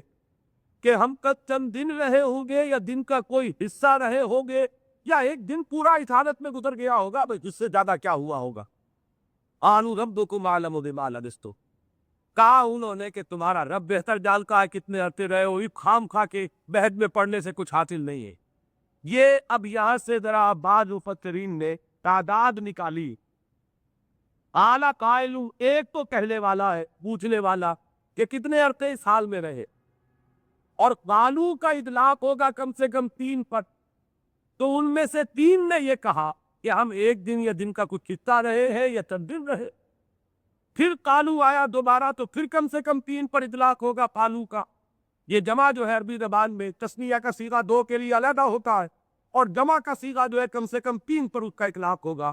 تو 3 ہی وہ بھی تھے کہ جنہوں نے کہا چھوڑو اس مسئلے کو، اس پہ بات کرنے کا کوئی حاصل نہیں، تو اصل کام کی بات ہے، سوچو کھانے پینے پہ کچھ چاہیے، بھوک لگ رہی ہے، اس کا اہتمام کرو. تو 1 جمع 3 جمع 3 7 کا عدد جو ہے وہ یہاں سے نکالا بعض مفسرین پہ. اس کی مزید تائید اور توثیق آگے بھی ہوگی. ویسے میں نے پہلے ہی عرض کر دیا کہ ان کی کوئی اہمیت نہیں ہے، نقطے البتہ ہے، سوچنے والوں نے سوچا ہے، اس لیے کہ ذہن انسانی کی یہ اپنی استاد ہے کہ وہ ان ڈیٹیل کو بھی جاننا چاہتا ہے، اور قرآن مجید بھی کچھ اشارے ضرور دے جاتا ہے سوچنے والوں کے لیے، غور و فکر کرنے والوں کے لیے. جنہیں اسے دلچسپی نہیں وہ اس پر سے گزر جائیں گے، انہیں محسوس ہی نہیں ہوگا کہ یہاں کوئی رہنمائی موجود ہے، اور جن کے ذہن میں وہ مسئلے کی حیثیت سے ہے انہیں نظر آ جائے گا کہ ہمارے مسئلے کال کو یہاں موجود ہے. تو قال قائل منهم کم لبثتم قالوا لبثنا یوما او بعض یوم قالوا ربکم اعلم بما لبثتم فابعثوا احدکم بورقکم هذه الى المدینہ، تو بھیجو اپنے میں سے ایک کو. یہ چاندی کا تلنا، ورق کا لفظ آتا ہے عربی زبان میں چاندی کے ہی، بورقکم هذه، یہ جو سکہ تمہارے پاس چاندی کا ہے یہ دے کر کسی کو بھیجو شہر میں. فَلْيَنْظُرْ أَيُّهَا كَاطَعَامًا، تو ذرا وہ جا کر اچھی طرح دیکھ بھال لے کہ پاک کھانا لے کر آئے، سب سے زیادہ پاکیزہ رزق تو ملے. مشرکانہ ماحول ہے، مشرکین ہے، نجس معاملہ ہے، لہذا یہاں پہ ذرا ایسا نہیں ہے کہ جہاں کہاں سے جو کچھ مل جائے لے آئے. فَلْيَنْظُرْ، یہ نظر جو ہے غور و فکر کے لیے آتا ہے، اچھی طرح چھان بین کر کے اور دیکھ بھال کر کے کہ کہاں سے پاک رزق مل سکتا ہے جو سب سے زیادہ پاکیزہ رزق مہیا ہو سکے. ایھا آپ کا طعامن فلیاتکم برزق منہ، تو لے آئے اس میں سے ان کے لیے کچھ رزق، کچھ کھانے کے لیے شے. ولیتلطف، باب تفاعل لطف، لطف کا لفظ اردو میں مستعمل ہے، نرمی، ایک ایسا معاملہ کہ جس میں سختی نہ ہو، خشونت نہ ہو، اس کو لطف کہیں گے. ولیتلطف، اور اسے چاہیے کہ ذرا معاملہ کرے نرمی کا، کسی سے کسی بیت و نزاع میں، بیت و تکرار میں مبتلا نہ ہو جائے. مبادا کہیں کوئی تکرار اتنی بڑھے کہ وہ پکڑ کر لے جائے کسی قاضی کے ہاں یا جو بھی ان کے ہاں مجسٹریٹ کو، اور وہاں آئیڈینٹی ڈسکلوز کرنی پڑے کہ یہ کون ہے، یہ ان بھگوڑوں میں کا ایک ہے، اور وہ سب کو یہاں پر لا کر پھنسوا دے اور ہم سب کو گرفتار کروا دے. تو اس لیے احتیاط ہونی چاہیے. ولیتلطف، معاملہ نرمی کا کرے، آسانی کا. یہ ہے وہ لفظ جو موٹا لکھا ہوا ہے مصحف میں، معلوم نہیں آپ کے مصاحف میں لکھا ہوا یا نہیں، اس لیے کہ تعداد الفاظ کے اعتبار سے یہ قرآن مجید کا عین نصف. اس میں بھی یہ ہے کہ واو، لام، یہ اور تے یہ نصف اول میں ہے، اور پھر لام اور توئے اور سا یہ نصف ثانی میں. تو اس کو بھی کاٹا گیا ہے کہ حروف بھی گنے گئے ہیں، اور حروف کے اعتبار سے یہ تے اور لام کے مابین ہے نصف، کہ اس سے ادھر جو ہے وہ نصف اول ہے قرآن کا، اور اس نے ادھر جو ہے لام جو تے کے بعد آیا ہے وہ نصف ثانی کا ہے. وَلَا يُشْعِرَنَّ بِكُمْ أَحَدًا، اور وہ تم میں خام خواہ تم پر لوگوں کو یا کسی کو مطلع نہ کر دے، شعور سے بنائے. وَلَا يُشْعِرَنَّ بِكُمْ أَحَدًا، خام خواہ لوگ جان جائے کہ تم کہاں چھپے ہوئے ہو اور اس طریقے سے ہم پکڑے جائے. انہم ان یظہروا علیکم، اس لیے کہ اگر وہ تم پر قابو پا گئے. یہ دہر جو ہے یہ آتا ہے عربی زبان میں غلبہ پانے کے. وہ جو قرآن مجید میں سورہ صف میں آیا ہے اور مختلف مقامات پر لیظہرہ علی الدین کلہ، اظہار کے معنی کسی شے کو غالب کر دینا. ظہر یظہر کسی شے کا غالب ہو جانا یہ پہلے لازم ہے، اور اظہر یظہر کے معنی غالب کر دینا یہ پہلے متعدی. انہم ان یظہروا علیکم، اگر وہ تم پر غالب آ گئے، اگر انہیں تم پر قابو مل گیا، اگر تم ان کے ہتھے چڑھ گئے. یہ ترجمے آپ جتنے چاہے یہ باب محاورہ ترجمے کر لیجئے. یرجموکم، وہ تمہیں سنسار کر دیں. یہی لفظ ہے جو حضرت ابراہیم کے باپ نے کہا تھا، لئن لم تنتہ لارجمنکم واہجرنی ملیہ، اگر باز نہیں آؤ گے میں تمہیں سنسار کر دوں گا اور دفع ہو جاؤ میری نگاہ کے سامنے سے. فرمایا کہ اگر تم قابو میں آ گئے اور ان کے ہتھے چڑھ گئے تو وہ پوچھنے والے نہیں ہے. یرجموکم، تمہیں وہ سنسار کر دیں گے. او یعیدوکم فی ملتہم، یا وہ تمہیں اپنے دین میں واپس لے آئیں گے. اتنا مجبور کریں گے کہ اگر جان پیاری نظر آئی تو واپس آؤ اسی آبائی دین میں، اور اگر تم ڈٹے رہتے ہو اپنے موقف پر تو سنسار ہونا قبول کرو. وَلَن تُفْلِحُوا اِذًا أَبَدًا. دیکھیے یعیدوکم فی ملتہم کے فوراً بعد انہوں نے کہا کہ اس سے اتنی نفرت ہے انہوں نے کہا اگر یہ ہو گیا تو پھر تو فلاح آپ کبھی بھی نہ ملے. اگر واپس دین میں چلے گئے فَلَن تُفْلِحُوا اِذًا أَبَدًا، پھر کبھی وہ فلاح اور کامیابی اور فوز اور رشد جو ہے وہ تمہارے ہاتھ نہیں آئے گی. یہ جیسا کہ حضور نے فرمایا صلی اللہ علیہ وسلم کہ ایمان کی علامت میں سے یہ کہ ایک انسان اسلام سے، ایمان سے کفر میں لوٹنے کو